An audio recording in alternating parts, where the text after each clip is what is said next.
अस्सलाम वालेकुम स्टूडेंट्स। वालेकुम वालेकुम सलाम। अस्सलाम सर।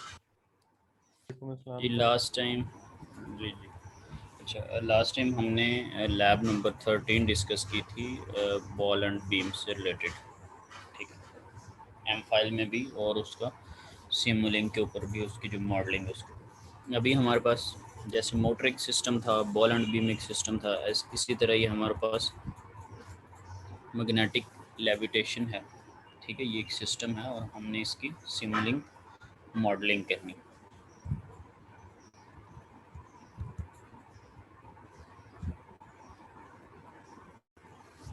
अब इसको मैग्नेटिक लेविटेशन क्यों कह रहे हैं? ऑब्वियसली इसमें दो वर्ड आ रहे हैं, एक तो लेविटेशन का है और एक मैग्नेटिक है। सो इसमें हमारे पास क्या होता है कि एक बॉल है। ठीक है, आपको बेसिक फिनोमेना का पता है कि मेटल जो है उसको मैग्नेट जो है वो अपनी तरफ अट्रैक्ट करेगा। ठीक है, ये जो है वो मैग्नेट लगाओ। ठीक, और ये बॉल जो है ये सस्पेंडेड इन द एयर है। ठीक है, विदाउट एनी मैकेनिकल सपोर्ट। अब देखना ये है कि ये विदाउट एनी मैकेनिकल सपोर्ट कैसे, क्योंकि इसको डाउनवर्ड एक फोर्स लग रही है। इसका जो वेट है mg, ठीक है, जो आपके पास ग्रेविटी है,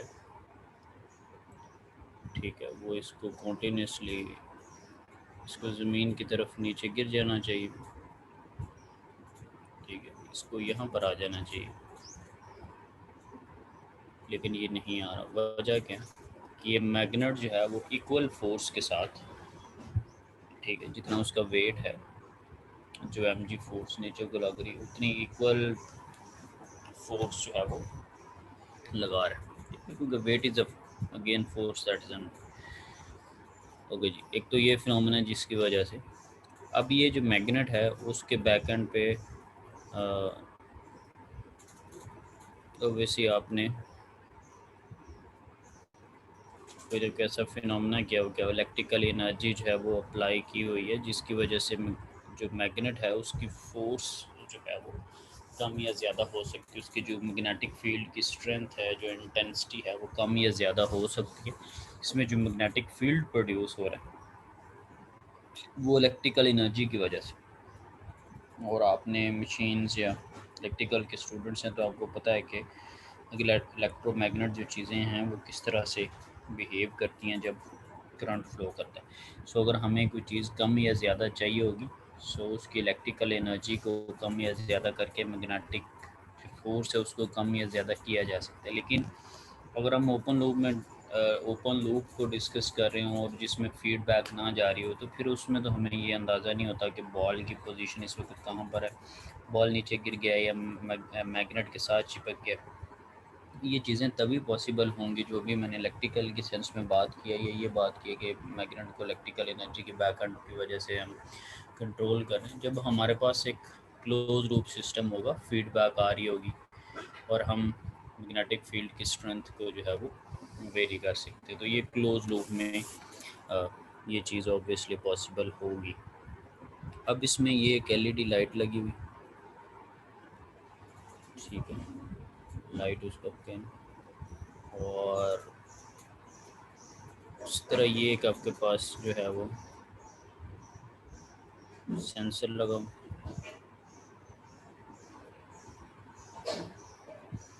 ठीक है, जो कि बता रहा है कि ये जो बॉल है वो कितने डिस्टेंस के ऊपर अलर्ट से मैग्नेट से नीचे को आ रहा है। अगर क्लोज लूप की बात करो, अगर वो अलर्ट से नीचे की तरफ उसका डिस्टेंस अगर बढ़ रहा है, सो मैग्नेट जो है उसकी स्ट्रेंथ को इंक्रीज़ किया जाएगा ताकि उसको वो अपनी तरफ और अट्रैक्ट करें। और एक जो रीज़नेबल डिस्टेंस है, अगर वो कम होता जा रहा है, बॉल मैग्नेट की तरफ ज़्यादा डाइवर्ट होता जा रहा है, तो फिर उसको कम भी किया जाएगा। ठीक है, सो ये जो चीज़ें हैं कम या ज़्यादा करना, ये ऑब्वियसली कब पॉसिबल होगा, जब हमारे पास एक क्लोज लूप सिस्टम होगा और उसके अंदर हम जो है वो कंट्रोलर के थ्रू, ठीक है, फीडबैक ले रहे हैं, उसमें हम डिस्टेंस जो एक सेट किया हुआ उसके साथ शो हमारे पास real distance on the spot आ रहा है, उनका डिफरेंस लेके, तो ये सारी हम चीज़ें जो हैं वो कर रहे हैं। और हमारे पास इसका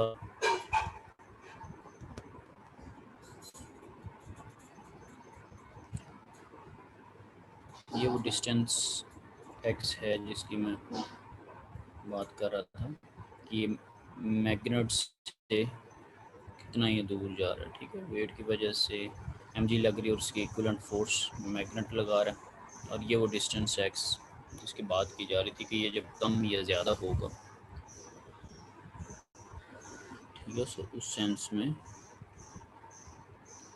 अब इसका हमारे पास एक ट्रांसफ़र फंक्शन है, जैसे हमारे पास मोटर का या बॉल एंड बीम का। लास्ट टाइम भी एक आपको चीज़ बताई थी कि जब हम किसी चीज़ को स्टेट स्पेस में रिप्रेजेंट करें तो उसके अंदर हम स्टेट स्पेस इक्वेशंस लिखते हैं, आउटपुट की भी इक्वेशन होती है। उसी चीज़ को हम लैप्लेस ट्रांसफॉर्म में भी रिप्रेजेंट कर सकते हैं, जो कि आपने सेकंड चैप्टर में कॉन्सेप्ट पढ़ा।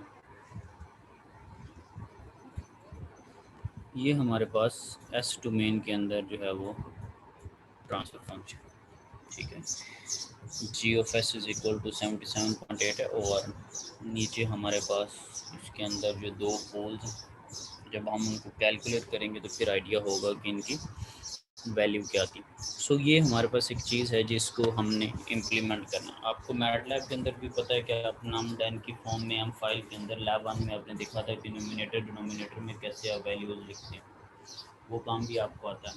फिर सिमुलिंग के ऊपर आपने 2-3 लैब्स की, आपको ये भी आइडिया है कि कैसे ब्लॉक्स लेके आने और उनके अंदर उनको एडिट करके आप ये चीज़ें लिख सकते हैं। जिन्होंने लास्ट टाइम लैब 9 के अंदर सिमुलिंग मॉडलिंग के अंदर मोटर के साथ कंट्रोलर लगाया था 44S वाला, ठीक है, उनको आइडिया हो चुका होगा कि ट्रांसफर फंक्शन जो है वो किस तरह से लिखते हैं। तो खैर ये ब्लॉक जो है वो सिमुलिंग मॉडलिंग में आप इम्प्लीमेंट करेंगे और इसको आप एक स्टेप इनपुट दे देंगे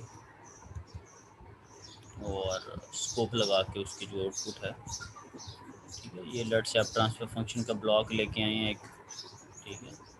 सो आप उसको न्यूमिनेटर डिनोमिनेटर को एडिट कर लेंगे उसके अकॉर्डिंगली। और ये काम आपने अगेन मैं कह रहा हूँ कि लैब 1 में भी किया हुआ है। ये न्यूमिनेटर वाला काम आ गया लैब 1 में, चूँकि हम फाइल में के अब चूँकि एस स्केयर वाली वैल्यू तो ये आ गई, एस की कोई वैल्यू नहीं है तो उसकी जगह 0 और आगे कांस्टेंट जो है वो आपने लिख दी।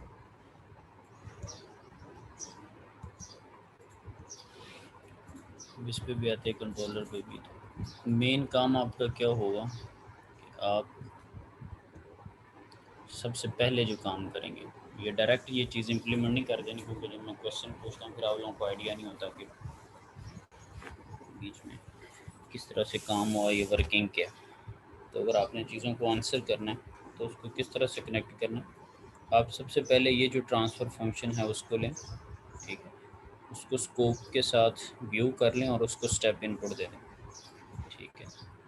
ये जब आप एक सिंपल काम देखेंगे फिर आप कंट्रोलर को साथ में लगाएं और फीडबैक लें, ताकि आपको ये पता चले कि कंट्रोलर ने क्या जो है वो इफ़ेक्ट किया है इसको, ठीक है। क्योंकि विदाउट कंट्रोलर विद कंट्रोलर यहाँ पर कंपैरिजन होगा, यहाँ यहीं से कॉन्सेप्ट डेवलप होगा, ठीक है। सो एक स्टेप में आप सिंपल स्टेप इनपुट लेके ट्रांसफ़र फंक्शन जो आपके पास मैग्नेटिक लेविटेशन का और उसको स्कोप पे ऑब्जर्व करें, फिर आप जो है वो कंट्रोलर लगाएं, ताकि आपको ये आइडिया हो कि कंट्रोलर ने क्या इफेक्ट डाला, ठीक है। तो इसको ज़रूर लगाएं, लेकिन इसको सेकंड स्टेप में जो है वो सेकंड टास्क में जो है वो रखें, ठीक है। तो फिर जब कंपैरिजन करेंगे फिर ऑब्वियसली आपको पता चलेगा।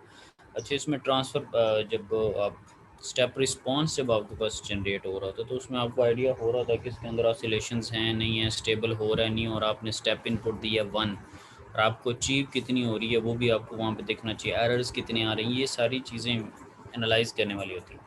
ये नहीं है क्योंकि ये तो बताया हुआ यहाँ पे कि कैसे कैसे करना, आप जस्ट उसको कनेक्ट कर देंगे तो जब ग्राफ आपके सामने आता है उस पर कोई क्वेश्चन करते हैं कुछ आइडिया नहीं होता,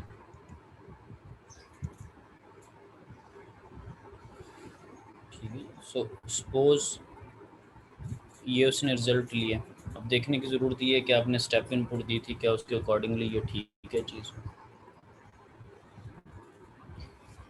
ठीक है। अब अगर स्टिल ये फील्ड्स के 1 आना चाहिए, 1 नहीं आ रहा है, वैल्यू ज़्यादा आ रही है, 5 की तरफ जा रही हैं चीज़ें कुछ, अगेन उसने एक और कंट्रोलर लगाया, उसको उसने कंट्रोलर 2 का नाम दिया हो, ठीक। अच्छा, एक दो चीज़ें हैं कि ये आप किसी भी चीज़ इसको लेट से उसने नाम रखा हो कंट्रोलर 1 एंड 2, आप ना भी वर्ड साथ में कंट्रोलर का मेंशन करें तो जो उसने काम करना उसने वही काम करना है, क्योंकि रीनेमिंग से या नेम चेंज करने से इफेक्ट नहीं होता। मेन चीज़ ये होती है कि अगर आप कंट्रोलर 2, कंट्रोलर 1 या अभी तक जितने के साथ भी वर्ड कंपनसेटर के कंट्रोलर का ऐड हुआ था, उसमें जो देखने की ज़रूरत होती है वो ये चीज़ है बेसिकली कि उसके अंदर आप ज़ीरोज़ और पोल्स ऐड कर रहे होते हैं। ज़ीरोज़ और पोल्स आप ऐड करें एक स्पेसिफिक लोकेशन के ऊपर। अब अगेन ये माइंड में क्वेश्चन आता है कि ये हम स्पेसिफिक लोकेशंस के ऊपर किस तरह से, उसको किसने बता दिया कि एग्जैक्ट इस पॉइंट पे ही चीज़ें करनी है। सो ये डिज़ाइनिंग का पूरा चैप्टर है, चैप्टर नंबर 9, ठीक है, जिसके अंदर आप lead compensator, lag compensator, integral I जो है, डेरिवेटिव, प्रोपोर्शनल, पीआईडी वगैरह, ये सारे वहाँ पे कंट्रोलर की डिज़ाइनिंग करते हैं। वहाँ से आपको आइडिया होता है कि एग्जैक्ट ये जो है वो किस पॉइंट पे, क्योंकि अभी देखें ना, एक लैब के अंदर उसने लिखा था 44+S, नीचे डिनोमिनेटर में उसने गोल ऐड किया हुआ था शायद -0.01 पे, वो चूँकि स्टेडी स्टेट एरर को ख़त्म कर रहा था और उसके लिए हम इंटीग्रल लगाते हैं, और इंटीग्रल का मतलब होता है 1/s, 1/s का मतलब होता है पोल आप ओरिजिन पे ले जाएं, वो आपके पास आइडियल सेटअप होता है। तो उसने ओरिजिन के बिल्कुल वो करीब पॉइंट रखा हुआ था, ठीक है। ये मैं क्यों आपको ये अभी जो बात की है वो बता रहा हूँ। आपने लैब नंबर 7 के अंदर भी पीआईडी कंट्रोलर के अंदर देखा होगा, और इसके ऊपर लास्ट टाइम जब मैंने कंट्रोल सिस्टम की थ्योरी पढ़ाई थी तो चूँकि चैप्टर 9 में ये चीज़ें सारी मेरे सामने आई थी कि वो इस तरह के क्यों कर रहा है, ठीक। तो लिहाजा यहाँ पे आपको बात बताने का मतलब क्या है कि ये जो कंट्रोलर 2 नाम लिखा हुआ है ना, इसको आप चाहे नफीस भी लिख दें, चाहे इसको उम्दा इसका नाम रख दें, जो कुछ मर्ज़ी करें, ये नाम से नहीं चेंज हुए। द थिंग इज़ कि आप जो ज़ीरोज़ और पोल ऐड करें उनका इफ़ेक्ट होगा। इसका नाम कहीं जगह पे आपको कंपनसेटर वो कह देगा, किसी जगह पे लीड लैग लिखा हुआ, तो उनके काम की बेस के ऊपर उनका नाम जो है वो अक्सर उसने लिखा होता, ठीक है। सो 1 वो चाह रहा था, उसको लेट से 1, जस्ट अ सेकेंड, तो उसने क्या काम किया कि एक मैनुअल एक स्विच ले लिया, 2 कंट्रोलर वो ले आया, ठीक है। एक है कंट्रोलर 1 और एक है कंट्रोलर 2, ठीक है। और साथ में उसने स्विचिंग की हुई है कि वो पाथ कौन सा फॉलो करें। सो आप दोनों को लगा के देख लें, एक एक को लगा के देख लें, आपका मकसद क्या होगा, ये वाला आपका पर्पज़ है, दैट इज़ योर ऑब्जेक्टिव, कि आपको स्कोप के ऊपर वैल्यू क्या मिलती है।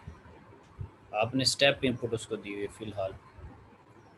अच्छा, एक और चीज़ है, हार्डवेयर के अंदर जब आप काम कर रहे होते हैं ना, तो आप उसकी इलेक्ट्रिकल एनर्जी को जो है वो कम या ज़्यादा करते हैं। जैसे मोटर के केस में जब आप प्रैक्टिकली परफॉर्म कर रहे होते हैं तो आप इनपुट क्या देते हैं मोटर के केस में? Sir voltage. स्टेप देते हैं नॉर्मल। नहीं, सवाल की नोयत को समझे, स्टेप नहीं देते।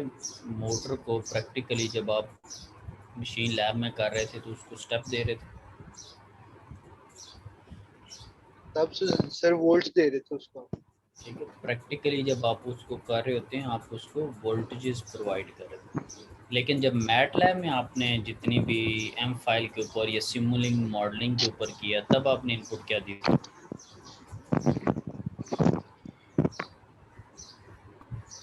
तब सर हमने उसको स्टेप दी थी। स्टेप इनपुट दी थी। एक आपने एक रेफरेंस वैल्यू उसको दे दी, एक आपने एक स्टेप इनपुट उसको दे दी, और आपने आउटपुट पे देखा कि क्या वो ऐसी अचीव करता है या नहीं करता, ठीक है। सो आप उसको ऑब्जर्व कर रहे थे। प्रैक्टिकली क्या था कि आप एक सर्टन वोल्टेज उसको दे रहे हैं और उसके अकॉर्डिंगली आप एक रिक्वायर्ड स्पीड ले रहे हैं। अगर मशीन के अंदर मोटर वाला जब आपने चैप्टर पढ़ा तो उसमें मोटर की जो स्पीड कंट्रोलिंग है उसके ऊपर कुछ चैप्टर्स हैं कि प्रैक्टिकली आप कैसे करते हैं, ठीक है। सो आप उनकी मदद से वो काम करेंगे। तो यहाँ भी नोयत यही है कि जो कोई भी आपके पास आता है सिस्टम, आप उसकी क्या उसको कहते हैं, जो इनपुट है उसको स्टेप इनपुट दे देते हैं। लेकिन क्या है कि बेसिकली आप उसको इलेक्ट्रिकल एनर्जी जो है वो प्रोवाइड करेंगे ताकि उसके अकॉर्डिंगली उतना वो मैग्नेटिक फील्ड प्रोड्यूस करते। जैसे बॉल एंड बीम के लिए आप क्या करते थे कि आप आर्म का एक एंगल उसको प्रोवाइड करते थे कि इतने एंगल के ऊपर, ठीक है, और उसके अकॉर्डिंगली आपको बॉल की पोजीशन मिलती थी। तो जो भी आप हार्डवेयर के ऊपर मतलब यानी कि ऑब्वियसली जो भी टॉपिक हो उसको देखें कि उसकी प्रैक्टिकली इनपुट और आउटपुट क्या है, और फिर यहाँ पर हम सॉफ्टवेयर के अंदर उसकी इनपुट और आउटपुट क्या ले रहे हैं। तो आपके सामने कोई भी जब भी कोई सिस्टम आए आपने उसको इस एंगल से ऑब्जर्व किया। तो अब जब ये काम उसने कर दिया, एक और कंट्रोलर साथ में लगा दिया। अब आप देखें, अब आप मुझे बताएं कि जिस बंदे ने पिछला काम किया ही नहीं हुआ था, उसको पता ही नहीं है कि वो, ये मैं बनाता हूँ, ये 5 पे जाके ये 5 के ऊपर जा रही थी, 5 के ऊपर जाके यूँ हो गया। जिस बंदे ने ये काम ही नहीं किया हो उसकी क्या लर्निंग होगी? मेरे कागज़ों के अंदर उसकी 0% लर्निंग। जिस बंदे को इशू का ही नहीं पता, वो बंदा कंट्रोलर का बना बनाया उसकी मर्ज़ी से ब्लॉक लगा रहा है, उसको तो बनी बनाई चीज़ मिल गई है। वो क्या नेक्स्ट टाइम उसको कोई कॉन्सेप्ट डेवलप होगा? ना इस वक्त होगा, ना नेक्स्ट टाइम उसको कोई पता चलेगा। उसने तो वहाँ से रटा रटाया ब्लॉक एक पकड़ा और उसके मुताबिक काम कर दिया, जब आपने प्रीवियस कुछ लर्न ही नहीं किया। सो लोग क्या करते हैं कि इस टाइप का एक बनी बनाई मेरे सामने पिक्चर ले आते हैं, मैं कहता हूँ कंट्रोलर के बगैर क्या, तो वो वहाँ पे ब्लैंक बैठे होते हैं। अब वो मेरे भरोसे पे होते हैं कि सर उसके जो मर्ज़ी नंबर लगा दें, ठीक है। तो ऐसे नहीं होता, ठीक है। आप देखें कि with controller without sir controller, वैसे भी आप पहले काम करोगे उसके बाद ही आपको आएगा ना कि आपने बिल्कुल, उसे ठीक कैसे करना है एरर को। हाँ बिल्कुल, ट्रबल शूटिंग है ना बेसिकली, आप उसके ऊपर थोड़ा बिल्कुल ये सर। बेसिकली लर्निंग कर रहे हैं। क्योंकि फॉर एग्जांपल एक कोड है ना प्रोग्रामिंग के, आपने 1-2 चैप्टर्स पढ़े, मैं आपको कोड मेल कर दूँ, आप वो कोड जो है वो अपने सिस्टम में सेव करके उसको रन कर दें, वो तो आपके सामने आ जाएंगी सारी चीज़ें। एक कैलकुलेटर लेट से किसी ने बनाया हुआ, या CGP को कैलकुलेटर या कुछ भी और बना, सो आप उसमें जस्ट वैल्यू डालेंगे, वो चीज़ बना देगा। आपकी वेबसाइट पे भी एक पड़ा हुआ कैलकुलेटर, क्या ख्याल है? GPA कैलकुलेटर जो UMT के वेबसाइट पे भी है कि हाउ टू कैलकुलेट द मतलब GPA, यस सर, पढ़ा हुआ है। लिंक एक दिया वो उन्होंने, ठीक है। तो अब आप खुद से देखें कि वो लिंक वो हमारे सामने है, वो हम उससे कैलकुलेट करते हैं, हमारे उसके ऊपर कोई लर्निंग तो कोई नहीं है ना। वो अलग बात है कि आपने कुछ प्रोग्रामिंग के कोर्सेज पढ़े में तो आपको थोड़ा आइडिया होता है कि यार ये क्रेडिट पॉइंट्स को GPA के साथ कैलकुलेट कर रहा होगा, एक वेरिएबल में स्टोर कर रहा होगा, उनको बैक एंड पे ऐड कर रहा होगा, यूँ कर रहा होगा। आप एक पिक्चर बना रहे हैं अपने नॉलेज की बेस के ऊपर, ठीक है। सो जो जिनका इतना भी ऑब्वियसली जिनका प्रोग्रामिंग से इतना भी ताल्लुक नहीं है, वो ये स्केच भी नहीं बना सकते, ठीक है। तो अब अगर हम यहाँ पर देखें तो क्या ये 1 वैल्यू इसको अचीव होगी?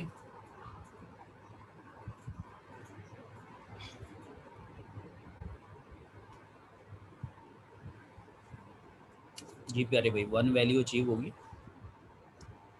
No sir. सर नहीं, वो ऊपर ही नो उससे सर, नहीं हुई सर, थोड़ा सा वो आ रहा है। ओवरशूट ज्यादा। अच्छा जी, एक बंदे ने कहा जो ओवरशूट का ओवरशूट ज़्यादा मसला है। नहीं है वो सर, उसकी फाइनल वैल्यू ऊपर ही आ रही है, उधर ही स्टेबल हो गया। कितनी के ऊपर आ रही होगी? अभी 1 और 2 लेबलिंग है ये आपके पास? 1.3 के पास होगी सर 1.2 1.3 के अराउंड है। Yes sir. कह रहे हैं जी 1.2 1.3 के अराउंड होगी।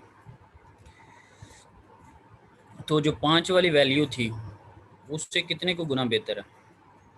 उससे कुछ सर उससे तकरीबन तो काफी बेहतर सर है। उससे तो 400 वैसे टाइम्स, भी 4 टाइम्स 400, आपने रिडक्शन कर लिया। ठीक है, उससे को 400% बेहतर है ये, बिल्कुल सर। ठीक है। 1 यस से आप 2 पे चले जाएं तो 100% ही बढ़ गई है, 3 पे चले जाएं तो 200 टाइम्स, इस तरह वो चीज़ें। तो उससे काफ़ी गुना जो बेहतर वैल्यू है, 100 टाइम्स के अंदर परसेंटेज की फॉर्म में आपको उससे बेहतर वैल्यू मिल रही है। और तकरीबन मैं इसको कह सकता हूँ 1.2 1.3 के ये करीब है, ठीक है। इसी तरह जब आप मोटर वाला काम करते थे तकरीबन 1.1 के करीब आपको मेरी होती, ठीक है। और फिर देन हम 1 की तरफ उसको लेके जाने की कोशिश करते हैं। सो यहाँ पर ओवरशूट का भी एक बंदे ने कमेंट किया। अब देखें 1 के करीब ही ओवरशूट चला जाता है ना, कोई थोड़ा सा, जैसे हमने लैब नंबर 3 के अंदर देखा था कि ये अगर यूँ जा रहा है तो ये थोड़ा सा ऊपर चला जाता है और फिर स्टेबल हो जाता है। ठीक है, ये जो ओवरशूट इसका है वो बहुत ज़्यादा है। तो उसने मेंशन किया हुआ है, it can be seen that the steady state error decreases but overshoot is not satisfactory.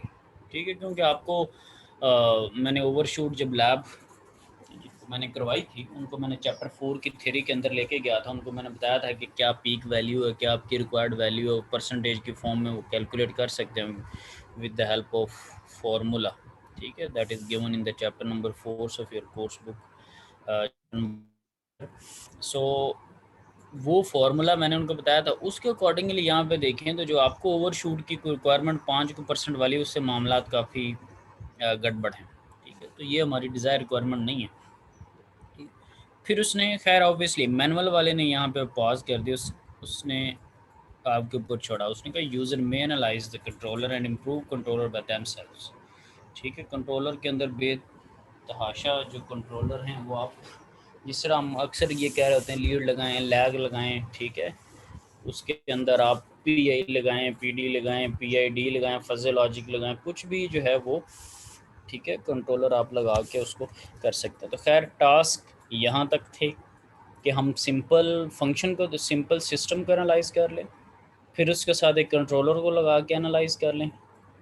ठीक है, और फिर ये वाला काम कर लें। उसने 2 काम किए हैं, फंक्शन विद कंट्रोलर और फंक्शन विद सेकंड कंट्रोलर। लेकिन मैंने आपको 3 काम करने का कहा है कि आप बिल्कुल कंट्रोलर के बगैर एक दफ़ा सिस्टम को एनालाइज करेंगे, फिर आप एक कंट्रोलर लगा के करेंगे, फिर 2 करेंगे, तो आपके पास 3 स्टेप्स में इंफॉर्मेशन आएगी।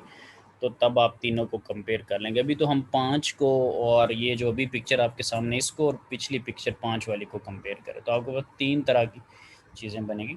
सो ये काम आपने करना है। अच्छा, 1-2 चीज़ें ये थी कि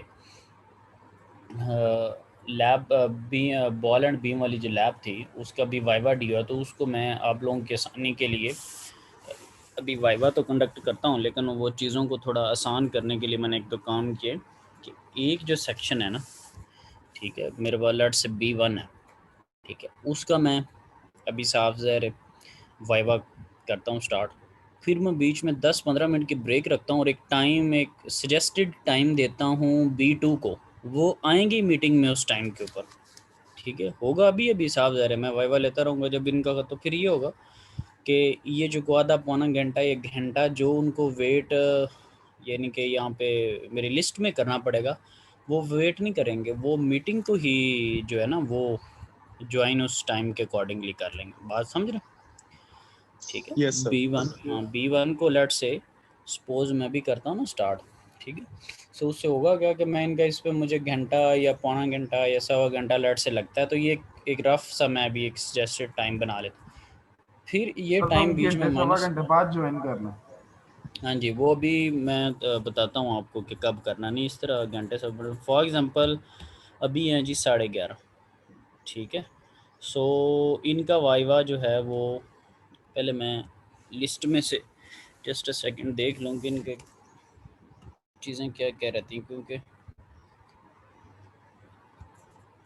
बहुत सर पेंडिंग बस चीज़ वैसे है। पहले B1 का लेना तो बेहतर नहीं। नहीं, ये फिल्में नहीं मुझे कराओ, क्योंकि मैं टीचर हूँ, ये फैसले मुझे करने दे। B1 का मैं वाइवा पहले ले रहा हूँ तो क्या हो गया, ऑलरेडी मैं B1 वही का कह रहा पहले हूँ ले रहा B1 हूँ। का पहले ले लो, ठीक हो गया यार फिर। देखो, दो चीज़ इस तरह की चीज़ों से मुझे बड़ी चिढ़ है। वैसे मैं टीचर हो के पूरे सेक्शन का वाइवा लेके बाहर निकलूँगा, आप लोग जब फरमाइशें करते हैं तो आप माहौल को ख़राब करते हैं। उससे होता क्या, कोई बंदा कहेगा मैंने हॉस्पिटल जाना है, क्यों क्या यार, being as a human being जब मैं पूरे टाइम के लिए बीच में मौजूद हूँ तो आप लोगों को क्या ख़्वाहिश है? जब एक टीचर पूरा टाइम के लिए बेचारा मौजूद है, मेरी जगह पे कोई और वाइवा ले सकता है? मैं कहूँ B1 का मैं ले लेता, B2 के लिए शुएब साहब को रिक्वेस्ट कर दूँ। मैंने बिल्कुल एक रीज़नेबल इन्वायरमेंट में जब पूरी क्लास का वाइवा लेना होता है, तो आप लोगों की आसानी के लिए मैंने एक सजेशन दी, आप बीच में कुछ और मटेरियल लेके आ रहे हैं। अभी B2 वाले फरमाइश भी कर सकते हैं कि हमारा पहले वाइवा ले लें। ठीक है। इस तरह तो 32 लोग हैं, 32 की ख्वाहिशें, मैं हर एक की ख्वाहिश पे तो नहीं पूरा उतर सकता। मैंने जो पिछले में फ़ील किया, हालांकि मैं पूरे टाइम के अंदर मौजूद था, असद को पता है इनका को तकरीबन 4:30 बजे जाके एंड हुआ है। असद मेहदी था ग्रुप में, उसके एंड पे वाइवा हुआ है, तो आप उससे पूछ सकते हैं कि तकरीबन 4:30 11 बजे का मैंने सेशन शुरू किया था, 4:30 के करीब जो है ना, ठीक है। बीच में मेरा लंच भी मुतासर हुआ, मैंने एक बिस्टिक्स का बिस्किट कंपनी भी आपको बता देता हूँ, ठीक है, और थोड़ा यस सा सर, यस पानी सर। पी के उसको कंटिन्यू किया, ठीक है। तो अब ये मैं कोई आप लोगों को मेल तो नहीं कर सकता कि डियर स्टूडेंट्स, ठीक है, I have eaten the biscuits biscuit in your viva, ठीक है जी, सम लगी ना बात की। तो ये अंडरस्टूड सर सी वैसे कुछ होते चीज़ें, बड़े मजे के। हाँ जी, इसलिए मैंने खाया। अच्छा जी, ठीक है। तो ये चीज़ है कि फिर चीज़ समझेगा मुझे ज़रा, मैं जस्ट मैं बेसिकली ना लिस्ट देखने लगा हूँ कि मैं इनके खाते खाली कितने कितने, उससे फिर मुझे थोड़ा सा टाइमिंग का रफ आइडिया हो जाए। अच्छा जी, तो इसमें है मेरे पास, ठीक है जी। इनको मैं 11:30 पे अभी करता हूँ ना स्टार्ट, तो तकरीबन ये 12:30 तक इनका हो जाएगा। 12:30 पे आप लोग जो है ना, जो B2 सेक्शन वाले हैं वो लोग ज्वाइन कर लीजिए, ठीक है, 12:30 बजे, जी सर, ठीक है। ठीक होगा। तो अभी आप मीटिंग को लीव कर दें, 12:30 बजे जो है वो आप ज्वाइन कर लीजिएगा, ठीक है। फिर साहब जब 12:30 आएंगे तो फिर इखलाकन आपको को पौना घंटा बीच में रुकना पड़ सकता है, तो आप अपना कोई खाने पीने का सेटअप, जो नमाज वगैरह का जो भी है वो ज़ेन फिर उस हिसाब से बनाएंगे आप, ठीक है। ठीक हो गया सर। तो अभी वाले जो हैं इनका भी मैं वाइवा, तो एक दफ़ा क्या करता हूँ कि मैं मीटिंग को वैसे ही एंड कर देता हूँ, ठीक है। और उससे क्या होगा कि ये वाली जो हमारी मतलब रिकॉर्डिंग है ये सेपरेट हो जाएगी, ठीक है, ताकि इसको मैं एज अ नोट्स वहाँ पे अपलोड कर दूँगा, और वाइवा वाली रिकॉर्डिंग मेरे अपने रिकॉर्ड के लिए वो बीच में से सेपरेट हो जाएगी, ठीक है। तो अभी मैं एक दफ़ा मीटिंग को साफ ज़रा एंड कर दूंगा। तो जो B1 वाले हैं वो मीटिंग को रीज्वाइन करें, और B2 वाले कब ज्वाइन करेंगे, B2 वाले 12:30 बजे के करीब ज्वाइन करेंगे। B1 वाले भी अभी मीटिंग से निकल जाएंगे, उनको भी दोबारा ज्वाइन करनी पड़ेगी, लेकिन B1 अभी ज्वाइन करेगा और B2 12:30 बजे ज्वाइन करेगा, ठीक है, क्लियर है। जी से क्लियर है। हाँ जी सर। ठीक है। बाकी जो मार्क्स वगैरह हैं वो मैं आपके LMS पे साथ साथ लगाता रहता होता हूँ, ठीक है, वो देख लिया करें। तो अभी मैं मीटिंग को एंड करने लगा हूँ, ठीक है।